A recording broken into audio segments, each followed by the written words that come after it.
ঈশ্বরের ডাকে সাড়া দেওয়া মানে জীবনে পবিত্রতা, নম্রতা ও প্রেমে চলা। আমেন। কি বলছে? ঈশ্বরের আহ্বানে ডাকে সাড়া দেওয়া মানে জীবনে পবিত্রতা, নম্রতা আর কি প্রেমে চলা। নম্রতা মানে তাই নয় যে একটা মানুষকে দেখে আমি মাথা নিচু করে হাঁটবো, ওই নম্রতা বলেনি যে আমি মৃদু বলার কথা বলবো না। আমি আমার অনেক স্টুডেন্টকে ভুল করলে ধমক খায়, ওরা জানে। আমার ভাইকে আমি বকি, আমি নিজেও বকা খাই ঈশ্বরের কাছে, আমার গুরুর কাছে। আমি যদি বলি গুরু আমাকে বকলো কেন, আমি তাহলে আসবো না পরদিন থেকে। ওরাও বকা খায়, আমার টিমও বকা খায়। কেন খায়? ওরা জানে দাদা বকছে মানে আমাদের ভালোর জন্য বকছে। হালেলুয়া। ওরা এই জায়গায় নম্র বলে ঈশ্বর ওঠাচ্ছে। পবিত্রতা 1 নম্বর, নম্রতা, এবং লাস্ট কি? প্রেমে চলা। আবার ঈশ্বর তোমাদের জীবনে অনেক কাজ করবে, দেখবে যেটা তোমরা করতে পারোনি, তোমাদের ফ্যামিলি করতে পারেনি, ডাক্তার করতে পারেনি, তোমাদের ইনস্টিটিউশন করতে পারেনি, সেই রকম কাজ তোমাদের লাইফে হবে। কিন্তু নম্র থাকতে হবে। কেমন জানো? যে শুধুমাত্র আমি ঈশ্বরের কাছ থেকে কাজটা নিলাম, তারপরে আমি আবার পুরাতন যা করছিলাম ওটাই। নো, আমি প্রভুর কাছে যখন এসছি, যখন সমর্পণ করে এসছি, তাই নয় কি মাসিমা? প্রভুর কাছে যখন এসছি, যখন ভালোবেসে আমি প্রভুকে এসছি, তারপর লাস্টে কি হচ্ছে? প্রেমে চলা। প্রেমে চলা মানে কি? একে অপরকে কি করা? ক্ষমা করা। হালেলুয়া। যেমন এখানে ভবন হচ্ছে, হট করে এখন নিতার সঙ্গে তৃষার ধরো কোনো একটা বিষয়ে খটমটি লেগে গেল, ঝামেলা হলো। নিতা বলছে তৃষা গেলে আমি চার্চে যাবো না, তৃষা বলছে নিতা গেলে আমি মুখই দেখবো না। হতে পারে এরকম? চার্চে হয় না এরকম? কদিন পর পরই হয় না। অনলাইন শোনো, বলছে দিদা বলছে কদিন পর, যে নামগুলো বললাম ঠিক বলেছে, এরা কদিন পর পরই নাকি করে এরকম। তার মানে কি এটা কি ন্যাচারাল? এটা হবে, এটা হয়, কিন্তু এটার এফেক্ট জানি তোমাদের ব্যক্তিগত জীবনে পড়ুক, আধ্যাত্মিক জীবনে না পড়ুক। তোমাদের মধ্যে যা ঝামেলা আছে, যখন বলবো তোমরা একসঙ্গে ওয়ার্শিপ করো, তখন সব ভুলে যাবে। এখন নেহার বোন ধরো, ও সবাই জানি, ধরো নেহার বোনের সঙ্গে নেহার খুব ঝামেলা হয়েছে, কিন্তু যখন বলবো যে নেহা আর অন্বেষা তোমরা একসঙ্গে ওয়ার্শিপ করো, তখন যেন এমন না হয় যে আমাকে অন্বেষা নেহা বলছে দাদা ওকে ওইদিকে পাঠাও, আমি ওকে ওইদিকে দাও, একসঙ্গে আরাধনা করা যাবে না। ওটা যেন না হয়। পরস্পরকে কি চলতে? প্রেমে চলতে হবে। কিসে? প্রেমে। আর প্রেম মানে কি? ক্ষমা করা। প্রেমের প্রথম নিদর্শন কি? ক্ষমা করা। গিফট নয় যে আমি গিফট করলাম, নাও তোমায় গিফট দিলাম, ওটা প্রেম বোঝায় না। গিফট দেওয়া মানে প্রেম নয়। জিজাস কি গিফট? জিজাস গিফট করেছে কাউকে? বাড়ি দিয়েছে, গাড়ি দিয়েছে। লোকেরা বলে প্রভুতে আসার পর বাড়ি পেয়েছো, গাড়ি পেয়েছো, টাকা পেয়েছো। আমাকে বলেছে আমার পাড়ার লোক যে তুমি প্রভুকে গ্রহণ করেছো, বিদেশি ঈশ্বর তো, টাকা পয়সা পেয়েছো বলে গ্রহণ করেছে। আমি বলি টাকা পাইনি, টাকা দিতে হয়েছে। বলে কেন? চার্চে গিয়ে দিতে হয় দশমাংশ। কেন? বাক্য বলছে যে রাজ্যেতে বীজ বোনো, বীজ দিতে হয়। কিন্তু আমি পেয়েছি টাকার থেকে বড়। কি পেয়েছো? সম্মান, অনন্ত জীবন। এবং এতগুলো মানুষের মাঝে এরকম একটা সিটে বসে আছি, যার যোগ্য আমি ছিলাম না, যার যোগ্য আমি ছিলাম না এরকম সিটে বসা। তোমরা আমার শোনার যোগ্য ছিল। আমার মায়ের বয়সী মহিলারা আমায় শুনছে, আমার মায়ের বয়সী, মায়ের থেকে বড় বড় মহিলারা এসে আমার কাছে ঝুঁকে যায়। কেন? তোমাকে একটু টাচ করব, আমাকে বলে। আমি তখন ভাবি সেই ছেলেটাই যখন নেশা করে ঘুরে বেড়াতো, তখন লোকে আমাকে বলতে একে ঘরে ঢোকাস না, এর সঙ্গে মিশলে তোরা নেশারই হয়ে যাবি। আর যখন খ্রিস্টকে আমি আসলাম, যখন খ্রিস্ট আমাকে ডাকলো, তার পিতা যখন তার পুত্রকে মেরে আমার পাপকে ধুয়ে দিল, তারপর ওই মাই আমাকে বলছে একবার ঘরে আসো না। তুই থেকে তুমি, তুমি থেকে আপনি হয়ে গেলাম কখন জানি না। যখন বলতে একে ঘরে ঢুকতে দিবি না, আর এখন হাত জোর করে বলে প্লিজ আপনি আসুন আমার ঘরে, আমার ছেলের জন্য, সন্তানের জন্য প্রার্থনা করুন। ঝুঁকে যায় আমার সামনে। আমি তো আমি ছিলাম, সেই আমি, এই আমি একই আমি। তফাৎ কি? ব্যক্তিত্ব চেঞ্জ হয়েছে। কে করেছে? খ্রিস্ট। আগে খ্রিস্টবিহীন ছিলাম, এখন খ্রিস্টে ছিলাম। হালেলুয়া। আগে অন্য জামা পরেছিলাম, এখন প্রভুর জামা পরেছি বলে গা থেকে প্রভুর গন্ধ বেরায়, ওই জন্য মানুষ চিনে যায়। হালেলুয়া। ওই জন্য যেই ঘরে ঢুকি সেইখানে অলৌকিক কাজ হয়, কিছু করতে লাগে না, অনেক সময় প্রার্থনাও করতে লাগে না। যখন খ্রিস্টেতে চলবেন, আপনারা প্রার্থনা করতে জাস্ট ঢুকবেন, ওই ঘরে উন্নতি শুরু হয়ে যাবে, মন্দ আত্মা দূর হয়ে যাবে। প্রার্থনা করতে হবে না, খ্রিস্ট যখন থাকে এমন কাজ হয়। আমেন। তিমথিও 1:9 পদ। তিনি আমাদের উদ্ধার করিয়াছেন এবং পবিত্র আহ্বান দ্বারা আহ্বান করিয়াছেন, আমাদের কার্য অনুসারে নয়, কিন্তু তাহার নিজ অনুগ্রহ ও উদ্দেশ্য অনুসারে। অর্থ, আমাদের আহ্বান আমাদের যোগ্যতার কারণে নয়, বরং ঈশ্বরের অনুগ্রহে। আমেন। এই জায়গাটা মনে রাখো, খুব ভাইটাল পয়েন্ট। অনেক সময় তোমরা যখন ঈশ্বরের বড় বড় কাজ করবে, শোনো এটা মন দিয়ে, আমি ইউথদেরকে বিশেষ করে বলছি, তোমাদের 17 জন ইউথকে প্রভু হয়তো কাউকে বিশেষ কোনো বরদান দিল। উদাহরণ দিচ্ছি, ধরো ভূমিকা সব থেকে প্রভুকে ভয় পেত, ভূমিকা সব থেকে আড়াল থাকতো, ভূমিকা ভয় লাগতো, দুর্বল লাগতো, কথা বলতে পারতো না। দেখা গেল প্রভু যিশু ভূমিকাকে একটা আশীর্বাদ দিয়ে বলে, ভূমিকা কাল থেকে তুমি যাও আর যিশুর নামে মানুষকে সুস্থ করো। হালেলুয়া। এবং তোমরা দেখছো, আরে ভূমিকা তো সব থেকে দুর্বল ছিল, প্রভু এটা কি করে সম্ভব, ভূমিকা মানুষকে সুস্থ করছে। এবার তোমরা কি করলে, ভূমিকার সঙ্গে আড়াল থাকলে আর প্ল্যান করছো ভূমিকাকে কি করে ডাউন করা যায়। আর ভূমিকা ভাবছে, দেখ আমি এরম চেয়ার পেয়ে বসে গেছি, এখন আমি পাস্টার, আমি সেরা, আমার কথা তোরা সবাই শুনবি, আমি লিডার। কি হলো তাহলে, ভূমিকার মধ্যে অহংকার চলে আসলো, তোমাদের মধ্যে কি আসলো, দূরত্ব চলে আসলো, হিংসা চলে আসলো, উভয়েই ঈশ্বরের রাজ্য থেকে সরে গেলেন। তার মানে ভূমিকা যে বড় কাজ করছে, এটা ভূমিকার ট্যালেন্টে হয়নি। আমি যে কাজটা করছি, সুস্থতা বলো, প্রিচিং বলো, আরাধনা বলো, এটা আমার যোগ্যতায় হয়নি। যদি আমার যোগ্যতায় হতো তাহলে গত 10 বছর আগে একই কাজ করতে পারতাম। কেন পারিনি করতে? আবার অনেক কাজ আমি এখন করতে পারছি না, যেগুলো আমি আগামী 10 বছর পরে আরো গ্লোরিয়াসলি করতে পারবো। কেন তখন এখন পারছি না, কেন তখন পারবো? কারণ আমার যোগ্যতায় নয়। কি জন্য হয়েছে? দাও মোবাইলটা দাও। কি জন্য হয়েছে? তিনি আমাদের উদ্ধার করেছেন এবং পবিত্র আহ্বান দ্বারা আহ্বান করিয়াছেন। আমাদের কার্য অনুসারে নয়, আমাদের ট্যালেন্ট অনুসারে নয়, কে কত ভালো গাইতে পারে তাই অনুসারে নয়। আমার এই ভাঙা গলা ফাটা গলায় প্রভুর জন্য গান গাইছি, লাখ লাখ মানুষ শোনে। আমার থেকে বড় বড় সিঙ্গার যারা সারেগামায়, জি সারেগামায়, বাংলায় যেগুলো হয়, একটা সিঙ্গারের নাম বলছে, আমরা একসঙ্গে গান শিখতাম ছোটবেলায় একই স্যারের কাছে। তোমরা নাম শুনো, অনিক ধরকে চেনো তোমরা? শুনেছো কখন অনিক ধর? হ্যাঁ, ও আমাদের পাড়ার ছেলে, আমরা একসঙ্গে ক্রিকেট খেলেছি। অনিক ধর আর আমি একই গুরুর শিষ্য ছিলাম। সেই গুরু যে প্রথম শিষ্য, সেই শিষ্যের নাম কি জানো? সারা বাংলা বিখ্যাত নচিকেতা বৃদ্ধাশ্রম, ওই গুরুর শিষ্য। সেই গুরুর কাছে আমার গানের হাতে করি। ওনার নাম সুদীপ স্যার বলি। সেই জায়গা থেকে আমি শিখে এসেছি। অনেক ধর দেখো এত সুন্দর গায়, আমার থেকে কত 1000 টাইমস বেটার গায়, সারা জগৎ জুড়ে নাম, কিন্তু যীশু খ্রিস্টের জন্য একটা গানও সে গায়নি। কি আশ্চর্য না? জগৎ বলবে আরে কি আছে, তো সেলিব্রিটি। আরে পরম, তুমি কোন জায়গায় আসতে পেরেছো? তো কত বড় সেলিব্রিটি, লাখ লাখ টাকা ইনকাম করছে। যদি কেউ যিশুর জন্য একটা গানও গায়, একটা সিঙ্গেল গানও গায়, যিশু বলছে আমি তার উপকার কখনো ভুলবো না। হালেলুয়া। তার জন্য বাক্য কি বলছে? যে তোমরা নিজ কাজের দ্বারা পাওনি, আমার অনুগ্রহ দ্বারা পেয়েছো। কেন পেয়েছো? যাতে তোমরা অহংকার না করো। হালেলুয়া। এখন আমি বলতে পারি না, ভূমিকা আমি তোমার থেকে অনেক বেশি জানি, তোমাকে আমি যেটা বলবো সেটাই শুনতে হবে না। আমি ওকে ভালোবেসে বলতে পারি, ভূমিকা বোন তুমি এটা করো, কারণ আমি এটা করে পেয়েছি। আমি ওকে কিন্তু ডমিনেট করে বলতে পারি না এটা করতেই হবে। আমি কিভাবে বলতে পারি? আমি রাস্তা দেখাতে পারি, তাই নয়? আমি বর্ষাকে বলতে, বর্ষা বোন তুমি এটা করো, কারণ তোমার বয়সে আমি ছিলাম, আমি এটা করে পৌঁছেছি, এটা করে আমি উন্নত হয়েছি। বর্ষা যদি শোনে পরমদা আমাকে এটা বললো, আমি পরমদার কথা শুনবো না। পরমদা না আমাকে সবকিছু চেঞ্জ করে দেবে, আমি শুনবো না। আমি যা আছি ভালোই আছি। তাহলে লাভটা কার হবে? ওর না আমার? আমি যা আছি আমি দীর্ঘদিন আরো উন্নত হব। কিন্তু ঘটনাটা কি হবে জানো তো? আমি তোমাকে বলছি, খারাপ ভাববে না কিছু। যারা এখন কেউ ইজিলি নিচ্ছ না জিনিসটা, ক্যাজুয়ালি নিচ্ছ না, এই যে তোমরা সামনে বসে আছো না, এটা অহংকার না, এটা হবে। অনলাইনেও বলছি, তোমরা সামনে বসে আছো না, মুখোমুখি দেখছো তো, ধরো আমাকে, ধরো একদম টাচ করো, টাচ করতে পারছো তো?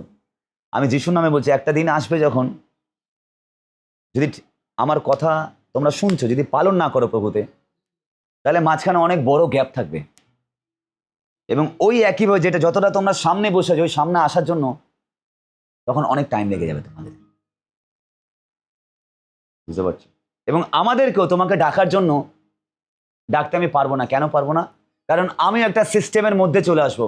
আমার আর তোমাদের মাঝখানে অনেকগুলো স্তর চলে আসবে, লেয়ার চলে আসবে। হালেলুয়া। যে লেয়ারটা ভেঙে আমি তোমাদেরকে ডাকতে পারবো না, কারণ তোমাদের আগে অনেকে থাকবে যারা আমার কাছাকাছি থাকবে। কিন্তু আজ যারা ক্লাস করে সিরিয়াসলি, যারা ক্লাস, আমি নিজে যারা আছে এখানে, এতগুলো মানুষকে মিথ্যা কথা বলবে না, প্রত্যেকের জীবনে তোমরা টেস্টিমনি দেখছো, নতুন নতুন টেস্টিমনি কি হচ্ছে, নতুন নতুন টেস্টিমনি। আমি বলবো না, প্রত্যেকে জানে নতুন নতুন নতুন নতুন সাক্ষ্য হচ্ছে লাইফে, নতুন নতুন। কেন হচ্ছে? যদি পরিচয়টা না হতো তাহলে কি হতো? তাই নয় কি বোন? প্রভু পরিচয় করিয়েছে, কোনো উদ্দেশ্যের জন্য পরিচয় করিয়েছে। এমনি ছবি তোলার জন্য নয়, গান শোনার জন্য নয় বোন। যে পরম দা আসছে, আমি একটা ছবি তুলবো, আমি একটা গান শুনবো, ইউটিউবে গান শুনি, নো। আমি তোমাদের কাছে সেলিব্রিটি না, আমি তোমাদের কাছে বাড়ির লোক, তোমাদের দাদা হিসাবে আমি এসেছি। হয় না যে কাপড়কে কি করে নিংড়ে নেয় না? আমার মধ্যে যা আধ্যাত্মিকতা আছে, যেটুকুনি প্রভু দিয়েছে, আমাকে নিংড়ে নাও, যা তোমরা জানতে চাইছো। কেন বারবার বলি, কেন সমাজের সময় দিই? আমার কি ক্লান্তি লাগে না? সকালবেলা শুটিং করে এসেছি, আমি রোদের মধ্যে খুব বেশি থাকতে পারি না, আমি ঘর থেকে খুব কম বেরোই, আমি প্রচার ছাড়া, প্রচারে যাই তাও গাড়ি করে যাই প্রচারে, এবং চার্চে যাই, আমি বাড়ি থেকে বেরোই না। রোদকে আমি আগে নিতাম, কিন্তু এতটা নিতে পারি না। রোদে বেরোলে আমার খুব র্যাশ বেরিয়ে যায়। আমি যখন রোদ সহ্য করতে পারি তখন গলায় এরকম জল দিচ্ছিলাম, খুব কষ্ট হচ্ছিল। কিন্তু আমি অত টায়ার্ডনেসের পরে আমি এখানে স্নান করে এসে এখনো বসে চিৎকার করছি উইদাউট মাইক ছাড়া। কেন? কার জন্য? আমার জন্য কি? আমার উন্নতির জন্য? নো, আমি তোমাদের জন্য। কারণ এতগুলো কথা 2 ঘন্টা 3 ঘন্টার জন্য আমি তোমাদেরকে বলছি একটাই কারণ, যদি কোনো কথা তোমার লাইফকে চেঞ্জ করে, আমার ভালো হবে। কেন ভালো হবে? তোমরা না যদি কৃতজ্ঞতাও দাও, প্রভু বলবে যে তোর জন্য পরম এই ব্যক্তিটার লাইফ চেঞ্জ হয়ে গেছে। হালেলুয়া। হয়তো আমি দোষ করলাম, আমার দোষ ওই একটা কারণে প্রভু ক্ষমা করে দিল, যে পরম তুই দোষ করেছিলি, কিন্তু বর্ষার জীবন তোর জন্য চেঞ্জ হয়েছে, বর্ষার জীবন চেঞ্জ হয়েছে বলে আমি তোর এই দোষটাও ক্ষমা করে দিলাম। বুঝতে পারছো? যতক্ষণ আছি, যতক্ষণ আছে, যতক্ষণ চলছে, আমি তোমাদেরকে বলবো খুব সিরিয়াসলি, সব থাকবে বোন, আনন্দ, ঘোরা, সব থাকবে। কিন্তু একটা সময় দেখবে এই এতগুলো মানুষ একটা সময় কেউ থাকবে না, এই চেয়ারটা খালি পড়ে থাকবে। এটা কার? আন্টির বাড়ির চেয়ার তো, আন্টি? এই চেয়ারটা দেখবে কিছুক্ষণ পরে খালি পড়ে থাকবে, আমরা সোমবার চলে যাব, খালি পড়ে থাকবে। তখন তোমরা এই মুহূর্তটাকে না মিস করবে। আবার কবে আসবে জানি না, প্রভু আদৌ পাঠাবে কি পাঠাবে না, উই ডোন্ট নো। যতক্ষণ আছি ততক্ষণ প্রভুর রাজ্যের জন্য, যেমন আমি ঘাম ঝরছে, তোমরাও ঘাম ঝরিয়ে নিয়ে না আমার থেকে। বলো দাদা এটার মানে কি, এটা কি, আমাকে বলো আরো কি করে। যে প্রথমটা কি বলো? আগ্রহের সঙ্গে আমাকে আগ্রহ দেখাও, যে আমার এটা কি দাদা, আমি এরকম হতে চাই, আমার লাইফে এরকম প্রবলেম আছে। আমি অনলাইন কেউ বলছি দাদা আমার লাইফে এই সমস্যা আছে, তুমি বলো এটা থেকে আমি কি করে উদ্ধার পাবো। অনেক কিছু ক্লাসে জানানো যায় না, ব্যক্তিগত সমস্যা অনেক কিছু বলা যায় না। তোমাদের ব্যক্তিগত একটা জীবন আছে, যে জীবনে প্রশ্ন হয়তো ক্লাসের জন্য 10% সলিউশন হচ্ছে। তোমরা ব্যক্তিগত আমায় বলো দাদা এটার মানেটা কি, আমি কি করে এই জায়গাটাকে কাটাবো, এখান থেকে কি করে বেরোবো, কি করে আমি জায়গাটা উন্নত হবো, তোমরা বলো। কারণ যিশু কিন্তু নিজে আসে না, তার লোকদেরকে পাঠায়। হালেলুয়া। জিসাস কিন্তু নিজে আসবে না, তার লোককে পাঠাবে। পিতা ঈশ্বর নিজে আসেনি, তার পুত্রকে পাঠিয়েছে, তাই নয় কি? যেমন প্রথম দিকে আদমের সঙ্গে ডাইরেক্ট কথা বলতে, পিতা ডাইরেক্ট কথা বলবে না, ম্যান অফ গডের দ্বারা, মানুষের মুখের দ্বারা কথা বলবে।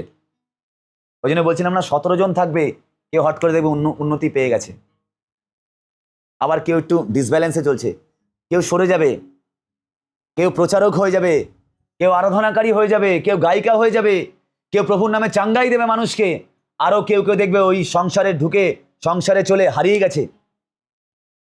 তারা আজও কোমরে ব্যথায়, বুকে ব্যথায়, পেটে ব্যথায় ভুগবে, তাদের লাইফে কোমরে ব্যথা বুকে ব্যথা ঠিক হবে না। কিন্তু ওই কোমরে ব্যথা বুকে ব্যথার পাশে যে বসেছিল, তারও বুকে ব্যথা ছিল, সে শুধু বুকে ব্যথার জন্য বসেছিল না, এই বুকে যিশুকে গ্রহণ করার জন্য বসেছিল। সে আজ কি করে? যিশু দ্বারা অন্য মানুষকে চাঙ্গাই দিচ্ছে। হালেলুয়া। আমার সঙ্গে আমি একটা আঙ্কেল, আমার মা একটা ব্রাদার, আর একজন ব্রাদার, 5 জন আমরা প্রভুকে গ্রহণ করেছিলাম। 5 জন। আমার মা আর আমি একদিনে প্রভুকে গ্রহণ করেছিলাম, একদিনে আমি প্রভুকে দীক্ষা নিয়েছিলাম, মা আর আমি। জানো আজ ওই 5 জনের মধ্যে প্রভু, আমি এটা গর্ব করছি, আমি প্রভুর নামে বলছি, এটা প্রভু করেছে বলে। ওই 5 জনের মধ্যে প্রভু আমাকে গ্লোরিয়াসলি মহিমার সহিত ব্যবহার করছে, আমার সঙ্গেই তারা নিয়েছে সবকিছু। তারা আজও 5 বছরে তাদের লাইফ চেঞ্জ হয়নি। কেন চেঞ্জ হয়নি? তারা সিরিয়াসলি নেয়নি, আগ্রহের সঙ্গে নেয়নি। তারা জানে যিশুর নাম, বাক্য পড়ে, বাইবেল পাঠ করে, উপবাস করে, আমি যা যা করি তাই করে, কিন্তু তাদের সঙ্গে আমার তফাৎ একটাই, আমি যেগুলো করি আগ্রহের সঙ্গে করি। প্রভু এরপর কি, আরো কি আছে প্রভু আমায় জানাও। খিদে যেমন বেশি পায়, কি আগ্রহের সঙ্গে করে না? প্রভু আরো জানাও। যারা স্কুলে কলেজে ফার্স্ট হয়, তফাৎ কি? তারা তো একই পড়া পড়ছে, একই বই, একই সিলেবাস, একই টিচার, একই ক্লাস, একই স্কুল, একই পরীক্ষার টাইম, একই সাথে পরীক্ষা দিচ্ছে। তাহলে কেন একটা ব্যক্তি 800-র মধ্যে 780 পাচ্ছে, আর একটা ওর সঙ্গে পড়াশোনা করে 800-র মধ্যে 400 পাচ্ছে না? ওয়াই? কেন এই পার্থক্য? সে কি 10 ঘন্টা পড়েছে? নো, আগ্রহের সঙ্গে পড়েছে, রেফারেন্সের সঙ্গে পড়েছে। আরো কি করে এই বাক্যটাকে আরো জানা যাবে, আরো কি করে জানবো? আমার ব্যক্তিগত সমস্যা আছে দাদা, আমি তোমাদের কাল থেকে বলছি, জানাও নিজেকে, বলো নিজেকে, ডিল করো, শেয়ার করো, কারণ সময় চলে গেলে আর পাবে না। হালেলুয়া। সময় চলে গেলে আর পাবে না। হালেলুয়া। কারণ প্রভু প্রত্যেককে, ভালো করে দেখো, ক্লাসে কিন্তু ডিপে ঢুকছি। আমাদের শরীরে কিছু কিছু অঙ্গ দুটো করে আছে। কি কি আছে? চোখ, হাত, পা। যেগুলো দেখা যাচ্ছে সেগুলো জোড়ায় জোড়ায় আছে। অনলাইন যেগুলো দেখা যাচ্ছে সেগুলো জোড়ায় জোড়ায় আছে, যেগুলো দেখা যাচ্ছে না সেগুলো একটা আছে। আবার একটা দেখাও দুটো আছে। লিভার একটা, কিডনি দুটো হতে পারে। কিন্তু যেগুলো দেখা যাচ্ছে, যেগুলো থেকে আমরা বেশি কাজ করি, সেগুলো দুটো করে আছে। কেন বলতে পারো দুটো করে আছে? আহ্বান, একজন অন্যজনকে ডাকছে। যখন তোমরা হাঁটো, আমি উদাহরণ দেখাচ্ছি, যখন তোমরা হাঁটো, একটা পা আগে যায়, একটা পা পিছনে যায়। দুটো পা কি একসঙ্গে এইভাবে হাঁটছি কি আমি? হ্যাঁ, একটা আগে যাচ্ছে। দেখো ভালো করে দেখো, প্র্যাকটিক্যালি দেখো। অনলাইন দেখতে পাচ্ছে না তো, আমি পরে দেখাবো। একটা পা আগে করলাম, এবার এটাও আগে করলাম, একটা আগে করলাম, এটাও। তার মানে কি? ডান পা বাপাকে ডাকছে, আমি এগোলাম, তুইও আয়। তাই না মাসিমা? ডান পা, আমি এগোলাম, তুইও আয়। অ্যাট এ টাইম যখন তোমরা কোনো জিনিস দেখছো দুটো চোখ থেকে, তোমরা ফ্র্যাকশন সেকেন্ডে সঙ্গে সঙ্গে অ্যাট এ টাইম তোমরা দুটো চোখ থেকে দেখছো না। প্রথমে একটা চোখ পড়ে দুটো চোখ একসঙ্গে পড়ছে, একটা চোখ একটা চোখকে ডাকছে। হালেলুয়া। আমি মায়েদেরকে বলছি, মায়েদেরকে ঈশ্বর বিশেষ কিছু অঙ্গ দিয়েছে, যার দ্বারা আমরা ছেলেরা যখন বাচ্চা থাকি আমরা দুধ খাই, তাই না, মায়েদের থেকে। তার মানে কি বাচ্চা একসঙ্গে দুটো দুধ খেতে পারে না, একটা দুধ খায়, স্তন্যপান করে একটা, তারপরে একটা। তার মানে কি এই স্তনের দ্বারা একটা বাচ্চা গঠন করছে। যেমন আমার এখন ভাগনা হয়েছে, আমার বোন, সে আমাকে বলে, রকিকে বলে, সারাদিন তাকে মানুষ করতে করতে তার বলে যে আমার লাইফ জেরবার হয়ে যাচ্ছে। তার এক্সপিরিয়েন্স নেই বাচ্চা মানুষ করার, জীবনে প্রথমবার মা হয়েছে। আমি যখন দেখি বোনকে যে আমার ভাগনাকে সে দুধ খাওয়াচ্ছে, আমি তখন ভাবি, ঈশ্বরকে ধন্যবাদ দিয়ে বলি, ঈশ্বর তোমার ধন্যবাদ, এই বোনকে আমি ছোটবেলায় আমার কোলে নিয়ে ঘুরতাম, আর আজ সে মা হয়ে গেছে, তার একটা বাচ্চাকে সে দুধ খাওয়াচ্ছে। একটা মা তার পুত্র সন্তান, কন্যা সন্তানকে স্তনপান করাচ্ছে, একটা অপরূপ পবিত্র দৃশ্য। এর থেকে পবিত্র দৃশ্য কিছু হয় না। হালেলুয়া। আমি যখন আমার বোনকে দেখি যে বুকে নিয়ে বাচ্চাটাকে দুধ খাওয়াচ্ছে, আমি তারই প্রভুকে ধন্যবাদ দিই। প্রভু, এই বোনই ছোটবেলায় আমি তাকে মারতাম, বকতাম, কান ধরে বলতাম, এই তুই এটা কর, তুই জীবনে মানুষ হবি না। আর সে বড় হয়ে মা হয়ে তার বাচ্চাকে স্তনপান করাচ্ছে, আর আমি নিজের চোখে দাদা হয়ে তাকে দেখছি আর বলছি, প্রভু তোমায় ধন্যবাদ যে তুমি এত পবিত্র একটা জিনিস, একটা মা তার বাচ্চাকে স্তনপান করাচ্ছে। কে দিয়েছে এটা? প্রভু দিয়েছে। হালেলুয়া। প্রভুর গৌরব করো। তোমরাও আগামী দিন বিয়ের পর তোমরা যখন মা হবে, তোমাদের সন্তানদেরকে এইভাবেই লালন পালন করতে হবে। হালেলুয়া। তার মানে একজন আরেকজনকে ডাকছে। আমেন। যদি একটা হাত হয়, আর একটা হাতকে কি করছে? ডাকছে। একটা হাত থেকে আমি তুলতে পারছি না, আর একটা হাত এ বললো, এই তুই হয়, আমি পারছি না। দুটো হাত। এখানে কটা হাত আছে জানো তোমরা? এক একটা হাত ইউথ। আমি কেন বলছি প্রেম পূর্বক, কেন জানো? যখন একজন পড়ে যাবে, বিচার করবে না ও পাপ করেছে কি ভুল করেছে, তাকে ধরো তুলে, বলো ওট আমি আছি তোর সঙ্গে। হালেলুয়া। যখন পাপ করে বলো, ওট আমি তোর সঙ্গে আছি। হালেলুয়া। যখন একজন পাপে পড়ে যাবে, আরেকজন পাশে যান, তাকে তুলে ধরুন। যখন দেখবেন একজনের ঘরে অভাব আছে, তার সামনে গিয়ে তরকারি বাটিটা নিয়ে যান, সে যা হোক না কেন। আপনার যদি লাখ শত্রু হয়, আপনি প্রমাণ দিয়ে যে আপনি খ্রিস্টের লোক। খ্রিস্ট দুটো করে সৃষ্টি করেছে। হালেলুয়া। তিনি দুটো করে সৃষ্টি করেছে সমস্ত কিছু। তার জন্য জিসাস বলে তোমার যদি দুখানা থাকে তুমি একটা দাও। যখন একজন পড়ে যাবে তার জন্য ঈশ্বর কি করতো, তার শিষ্যদেরকে দুজন দুজন করে পাঠাতো। কেন? একজন পড়ে গেলে আরেকজনকে ওঠানোর জন্য ছিল। যখন দেখছো তোমার বন্ধু প্রার্থনায় আসছে না, ভবনে আসছে না, বন্ধু বান্ধবের সঙ্গে অন্য জায়গায় চলে যাচ্ছে, তুমি চার্চে নালিশ করার আগে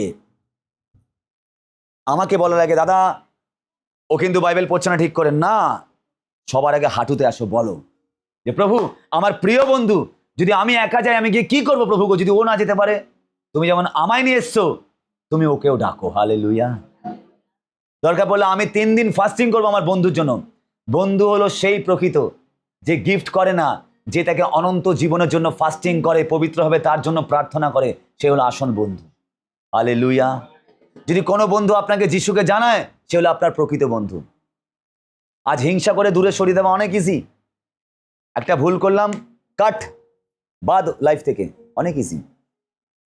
কিন্তু তার জন্য প্রার্থনা করে তাকে তৈরি করা, it is very tough. Hallelujah. তোমাদের হাতে সুযোগ আছে, একজন অন্যজনের জন্য প্রেয়ার করবে। একা প্রেয়ার করছে, ভেরি গুড। যখন তোমরা তো ইউথ, তো 17 জন ইউথ, আমি মাথা খারাপ হয়ে গেল, 17 জন ইউথ আছে মানে একটা চার্চ। তোমরা ইউথরা মিলে একটা মণ্ডলী। তোমরা এমনও করতে পারো যে ইউথরা মিলে, তোমরা সবাই মিলে একদিন সপ্তাহে একটা দিন তোমরা ফাস্টিং করো, সবাইকে একসঙ্গে ডাকো, যত ইউথ আছে, তোমরা হাঁটুতে এসে হাত ধরে চেন প্রেয়ার করো। হালেলুয়া।